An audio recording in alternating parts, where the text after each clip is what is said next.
안녕하세요. 남산 듣는 유튜브의 진행자 디지털 라운지의 박지혜 인사드립니다. 이제 다음 주면 설 연휴가 돌아오는데요. 설날은 음력 한 해의 시작인 음력 1월 1일을 뜻합니다. 이번 달 주제가 역사의 쓸모이다 보니까 우리나라 설날의 역사도 궁금해져서 찾아봤는데요. 삼국지 위서 동의전에 보면 부여가 시언력 기준 음력 12월에 제사를 지냈다는 내용이 있어서 삼국시대 이전부터 설날을 기리는 풍습이 있었음을 알 수 있습니다. 또한 삼국사기에 백제 고이왕이 정월에 총지 10명께 제사를 지냈고 책계왕 때 시조 동명왕에게 정월 제사를 지냈다는 기록이 있어서 설날에 조상에게 차례를 지내는 풍습 또한 역사가 깊음을 알 수 있는데요. 동문선, 동국이상곡집 등 고려시대 문집에는 정월 초하루에 집집마다 다니면서 새해 인사를 나누고 연화장을 보내는 등 여러 가지 행사를 했다는 기록이 되어 있다고 합니다. 조선시대 또한 설날을 4대 명절로 중요하게 여겼는데요. 조선말 을미개혁에 따라 1896년부터 태양력이 시행되면서 음력이 폐지되었고 일제강점기 시절 일제는 음력으로 설을 지내는 풍습이 구시대적 관습이라며 양력 1월 1일을 설 연휴로 지정했습니다. 그리고 대한민국 정부 수립 초기에도 이러한 정책이 이어졌다고 하는데요. 그럼에도 2000년 가까이 이어온 음력 설날은 사람들 사이에서 사라지지 않았기 때문에 음력 1월 1일을 공휴일로 지정해야 한다는 의견은 꾸준히 제기되었다고 합니다. 그래서 1985년부터 음력 1월 1일을 민속의 날이라는 이름의 공휴일로 지정했고 1989년부터 설날로 호칭한 후 연휴 기간을 3일로 지정하여 지금까지 유지되고 있습니다. 음력 설날이 우리에게 다시 돌아오게 되기까지 이렇게 오랜 시간이 걸렸는지 몰랐는데요. 그 소중함을 다시금 되새기는 시간이 되셨으면 좋겠습니다. 오늘 첫 곡입니다. 데이식스의 해피.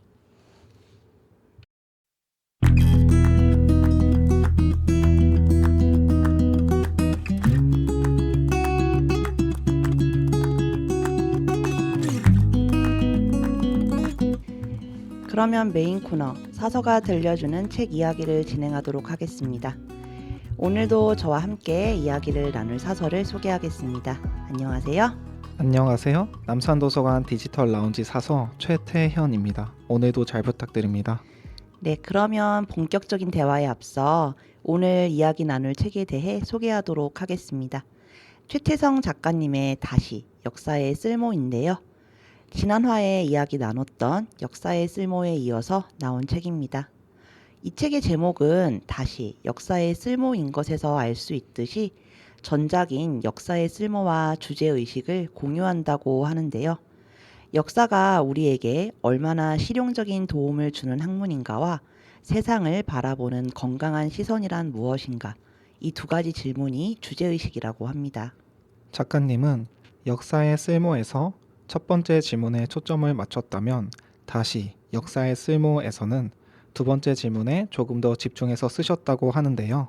수백 년이 지나도 살아남은 소중한 가치들을 소개하고 이를 바탕으로 세상을 어떻게 바라봐야 하는지, 또 그 세상 속에서 나는 어떤 선택을 내리고 어떻게 살아야 하는지 함께 고민하고 싶으셨다고 합니다.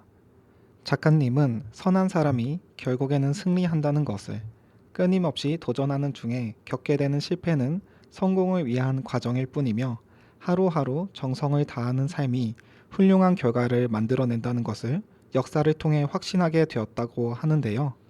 이 책으로 막연하게 느꼈던 여러 가치의 실체를 확인하고 또 가치들을 나의 오늘에 적용할 수 있게 된다면 그것이 이 책의 쓸모이자 역사의 쓸모를 입증하는 일이라고 합니다.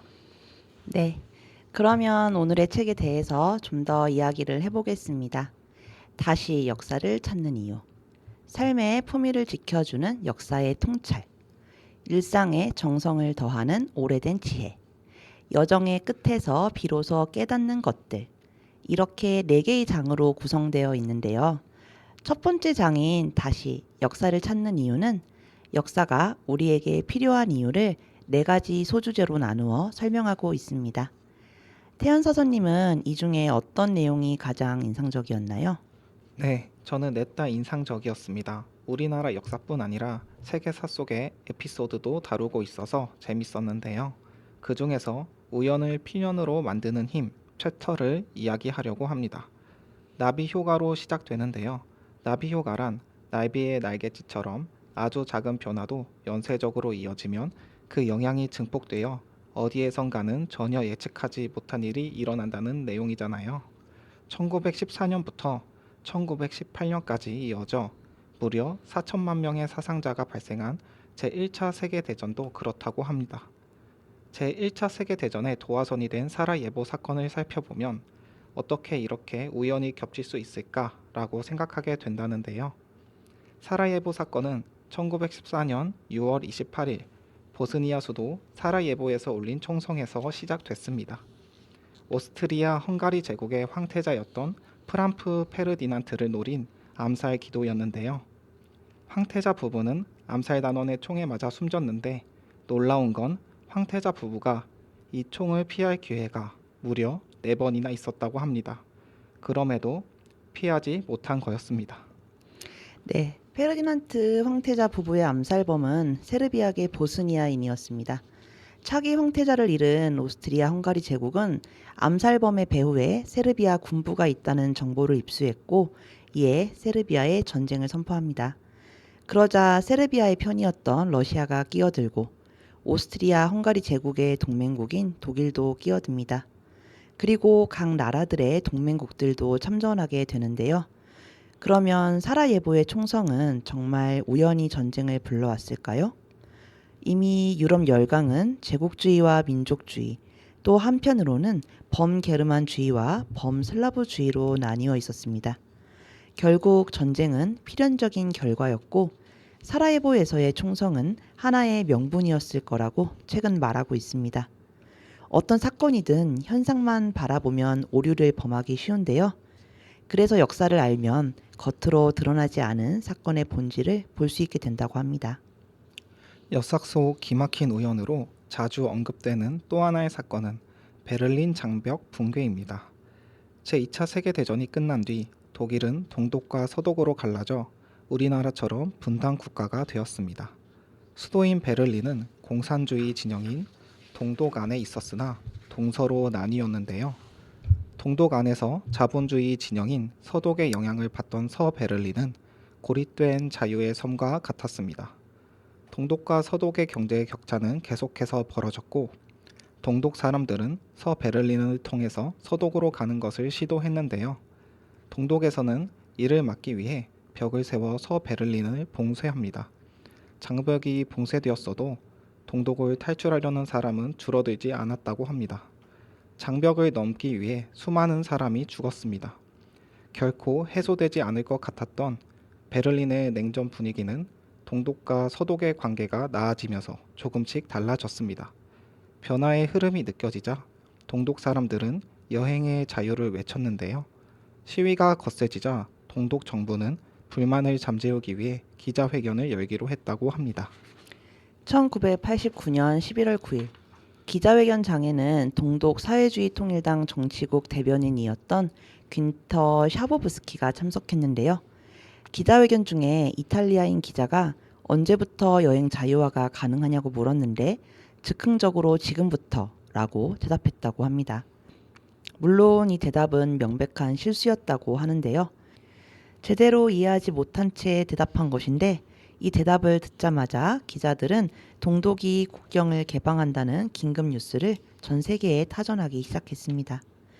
뉴스를 보자마자 사람들은 베를린 장벽으로 모여들었고 그날 밤 장벽을 부수기 시작했습니다. 철옹성 같았던 베를린 장벽은 그렇게 무너졌다고 하는데요. 장벽이 무너진 게 과연 한 사람의 말실수 때문일까요? 그것만이 전부라고 할 수는 없습니다. 당시에 이미 동구권에 개방의 물결이 몰아쳤고 냉전의 종식이 가까워지면서 사람들의 생각도 달라져 있었기 때문인데요. 그 목소리가 너무 커지니까 정부도 더는 무시할 수가 없었던 것입니다. 물론 말실수가 그 시기를 당기는 불씨가 된 건 맞지만요. 역사에서 우연이라 회자되는 것들은 필연적으로 벌어날 일의 조건이 성숙되는 과정에서 나타난 하나의 계기 같다고 책은 말하고 있습니다. 그래서 역사를 살펴보면 모든 일에는 원인과 전조가 있다고 하는데요. 언뜻 보면 아무 상관없어 보이는 작은 움직임이 인간의 삶과 인류의 역사에 커다란 영향을 미친다고 합니다. 그래서 역사를 공부하다 보면 한층 깊은 시선과 통찰력을 가질 수 있게 됩니다. 지금 벌어지는 일이 왜 벌어졌는지, 어떤 날갯짓이 모여 여기까지 왔는지 알 수 있게 되기 때문입니다. 바라는 일을 삶의 필연으로 만들기 위해 오늘도 힘차게 날개를 펼쳐보면 어떨까요? 네. 다음 소개할 챕터는 각자 도생의 시대에 사랑이 갖는 의미인데요. 기네스북에 가장 많은 인원을 구출한 단일 선박으로 등재된 선박은 메러디스 빅토리오입니다. 60명이 정원인 배가 무려 1만 4천여 명을 구출했다고 하는데요.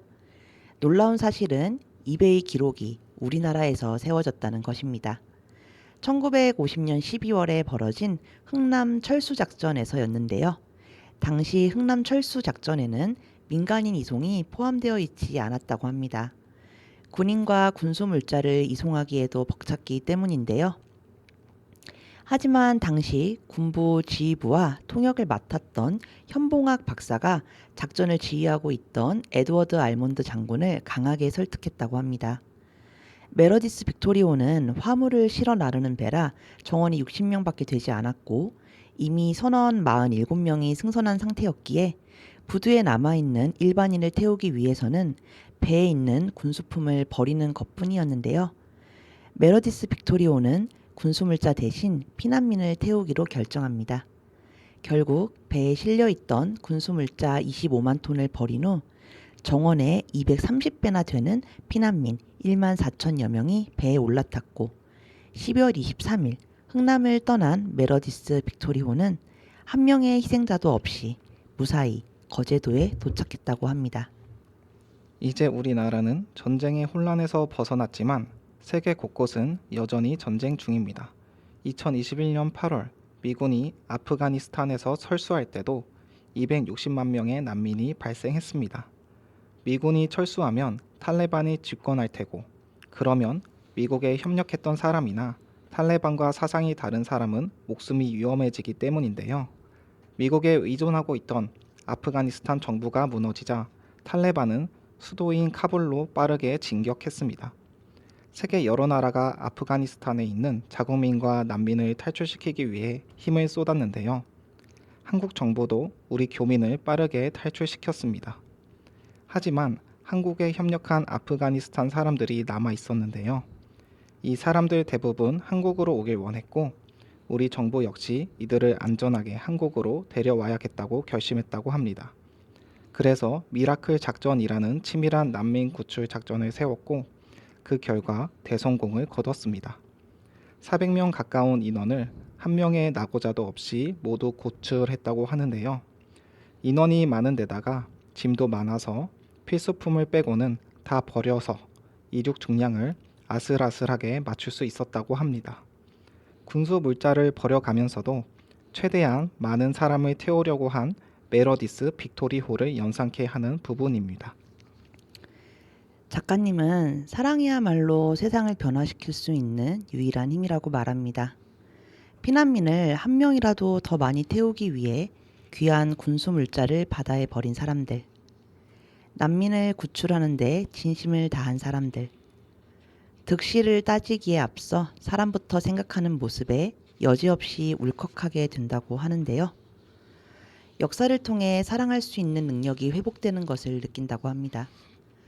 인지신경학자 메리언 울프는 자신의 저서 다시 책으로 해서 왜 책을 읽는가라는 질문에 이렇게 답했다고 합니다.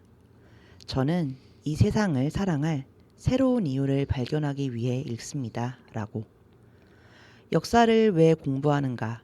라는 질문에도 비슷하게 대답할 수 있지 않을까요? 다시 사랑할 수 있는 힘을 가지기 위해서라고. 이어서 두 번째 장 삶의 품위를 지켜주는 역사의 통찰에 대해 이야기하려고 합니다. 작가님의 전작인 역사의 쓸모와 비슷하게 역사 속 인물 중에서 귀감이 될 인물과 반면교사 삼아야 할 인물을 소개하고 있는데요. 득이 없는 일에 에너지를 낭비하지 말자는 사회적 분위기 속에서 작가님은 매천 황현이 떠오르셨다고 합니다. 황현은 조선을 대표하는 명재상 황희 정승의 후손이었는데요. 황현이 태어날 당시에는 가문이 기울어 있는 상황이었습니다. 황현은 20대 후반에 응시한 과거 속과의 첫 번째 시험인 초시에서 1등을 했습니다. 그런데 시험관이 황현이 별 볼 일 없는 시골 출신이라고 해서 2등으로 순위를 바꿨다고 합니다. 어처구니 없는 일을 당한 황현은 머리끝까지 화가 나서 두 번째 시험인 복시를 포기하고 고향으로 내려갔는데요. 썩을 대로 썩은 조정에 들어가서 사는 게 무슨 의미가 있냐고 생각했다고 합니다. 그 뒤로 평생 벼슬길에 나서지 않았다고 하는데요. 시를 짓고 글을 쓰는 선비의 삶은 평화로웠으나 19세기 말 조선의 사정은 그러지 못했습니다. 이전 화에서도 설명했듯이 갑신정변, 동학농민혁명, 가부개혁, 청일전쟁, 러일전쟁, 일사늑약 등 나라의 큰 사건이 줄줄이 터졌는데요. 이런 시류 속에서 황현은 시대의 기록자가 되기를 자처했습니다. 1864년부터 1910년 경술 국치까지 역사를 써내려 갔고 위정자들의 잘못이나 조정의 행적을 서슴없이 비판했습니다. 그렇게 해서 탄생한 책이 바로 매천야록입니다. 경술국치까지 기록한 후 황현은 스스로 목숨을 끊었습니다. 황현이 죽은 이유는 나라를 위한 것이 아니었는데요. 500년이라는 시간을 이어온 왕조의 역사가 끝나는데 그 왕조가 오랜 시간 공들여 만든 선비 문화의 수혜자 중 단 한 명도 죽지 않는 것은 부끄러운 일이라고 생각했기 때문입니다.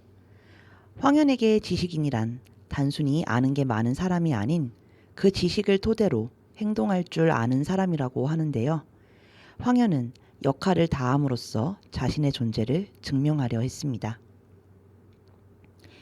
혼탁한 세상에 휩쓸리지 않고 삶의 품위를 지켰던 또 다른 인물로 책에서는 최재형을 꼽고 있는데요.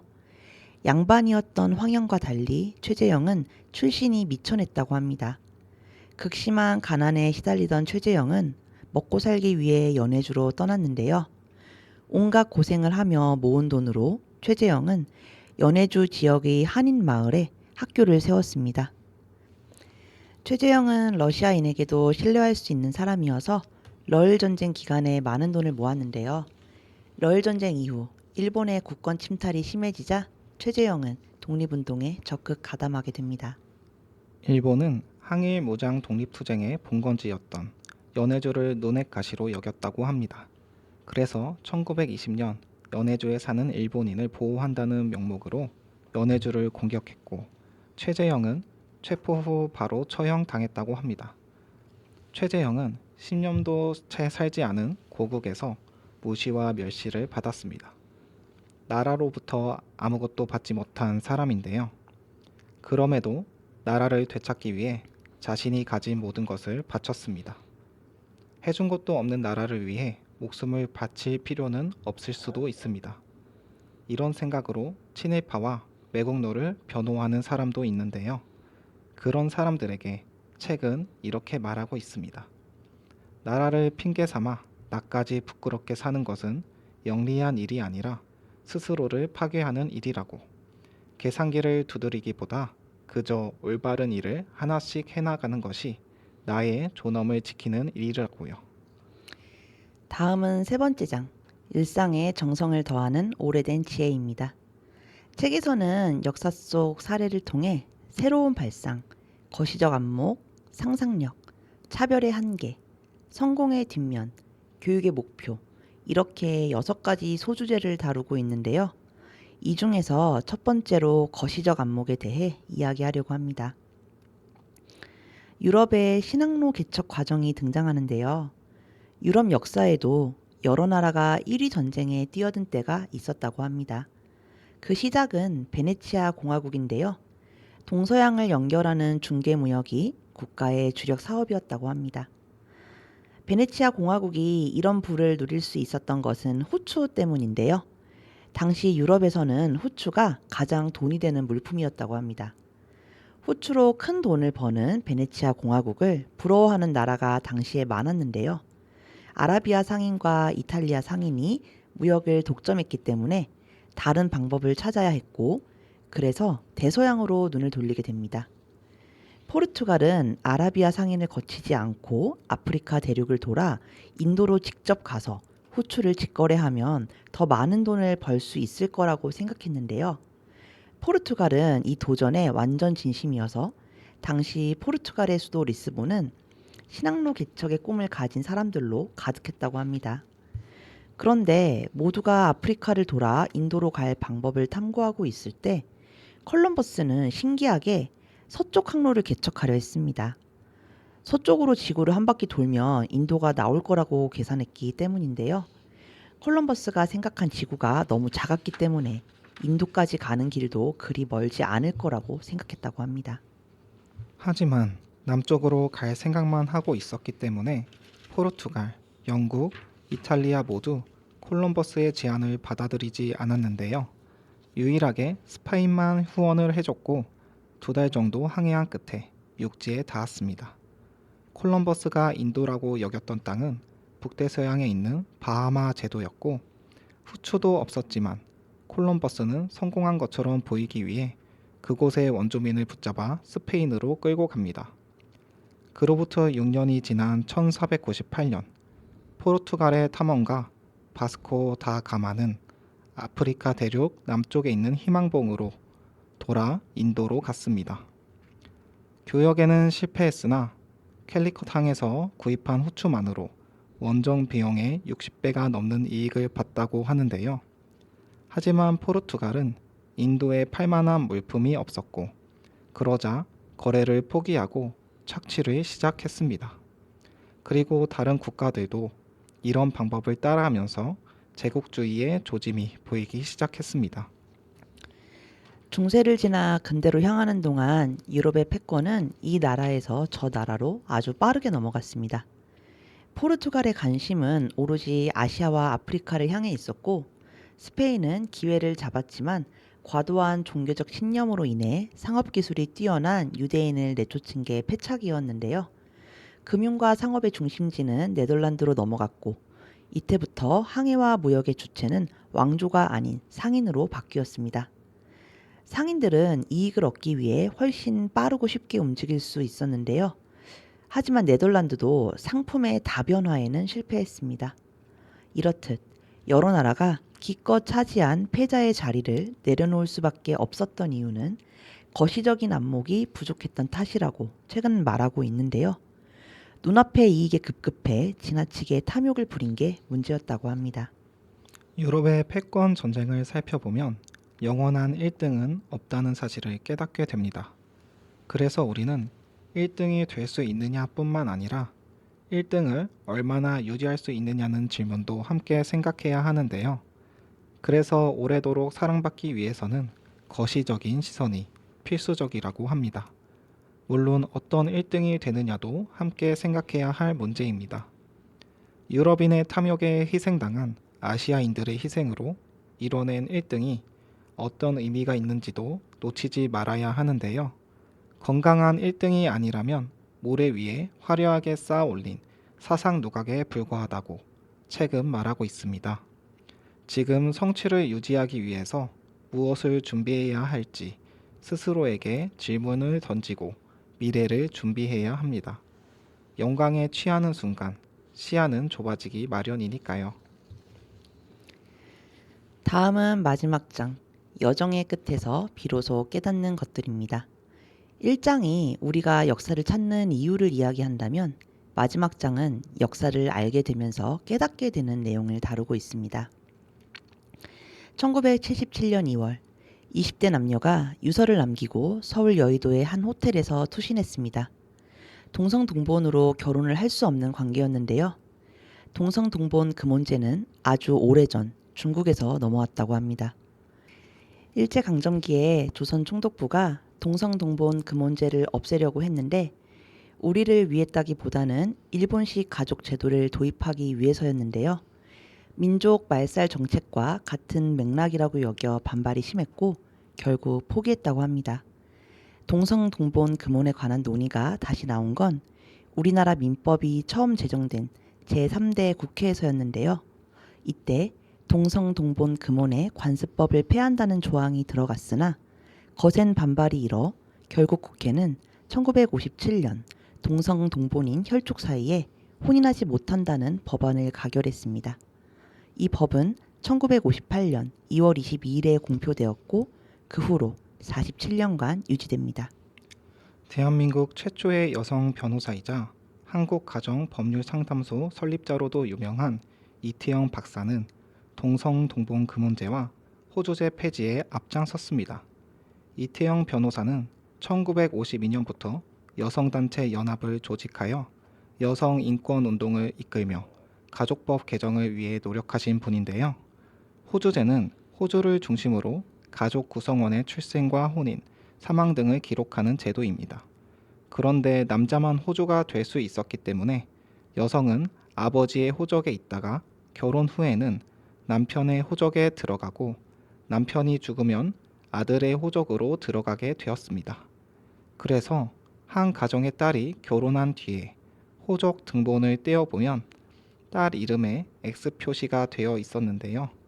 공문서상으로 더 이상 가족이 아니게 되는 기이하고도 잔인한 상황이 지속되었습니다.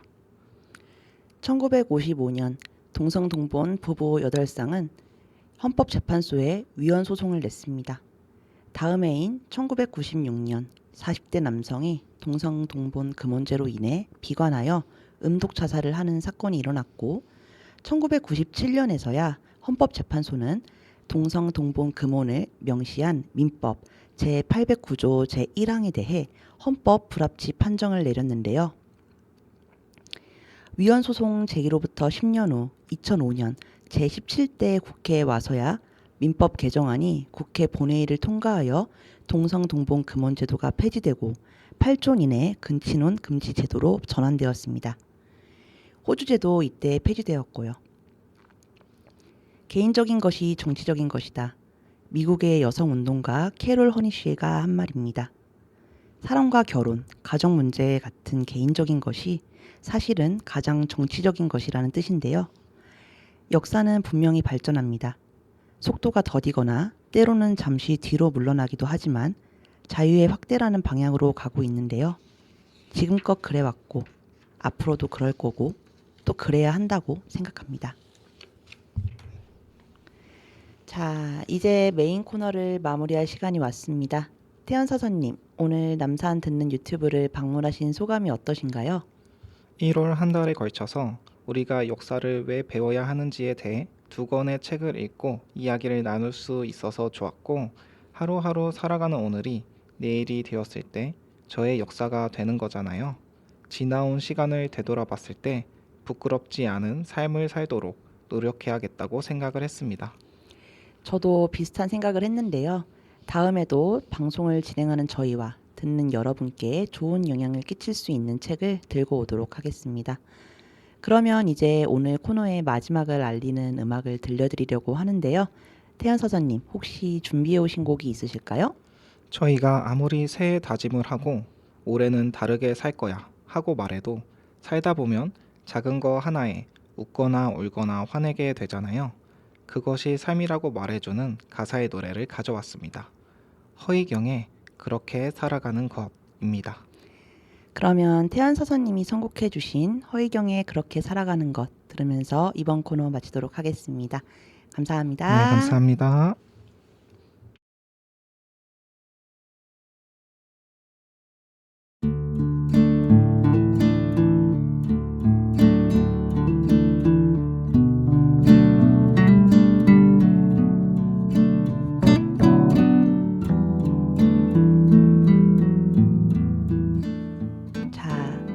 이제 남산 듣는 유튜브를 마칠 시간입니다. 20분이 어떻게 흘렀는지 모를 정도로 순식간에 흘러갔는데요. 마무리 코너로 여러분께 그림책 한 권을 소개하려고 합니다. 바로 하이케 팔러가 쓰고 발레리오 비달리가 그린 그림책 100 인생 그림책인데요. 이 책은 0세부터 100세까지의 장면들을 각 페이지마다 담고 있습니다. 살아가면서 우리는 많은 것들을 맛보고 느끼며 배우게 되는데요. 어릴 때는 학교에 가기 위해 일찍 일어나는 법을 배웠다면 20대에는 사랑을, 30대에는 행복이 상대적이라는 것을, 40대에는 누군가를 떠나보낸다는 것을 알게 됩니다. 세상을 다 알 것 같은 나이에도 새로운 세상을 발견할 수도 있고 생전 처음으로 나랑 딱 어울리는 사람을 만날 수도 있는데요. 여전히 무언가를 배우고 알게 된다는 것은 결국 살아간다는 말과 같은 뜻이 아닐까요? 삶은 모두에게 있지만 모두에게 똑같지 않습니다. 그래서 아마 같은 장면도 읽는 사람마다 다르게 와닿을 것 같은데요. 100 인생 그림책을 읽으시면서 삶을 걸어가는 중 나는 지금 어디쯤 있는지 돌아보는 시간이 되시면 좋을 것 같습니다. 마지막 곡은 설 연휴에 신나게 들을 수 있는 곡을 골라봤습니다. 로제, 브루노 마스의 아파트. 함께 들으며 인사드리겠습니다. 다음에 다시 만날 때까지 모두 건강하고 행복하시길 기원하겠습니다. 지금까지 남산도서관 박지혜였습니다. 감사합니다.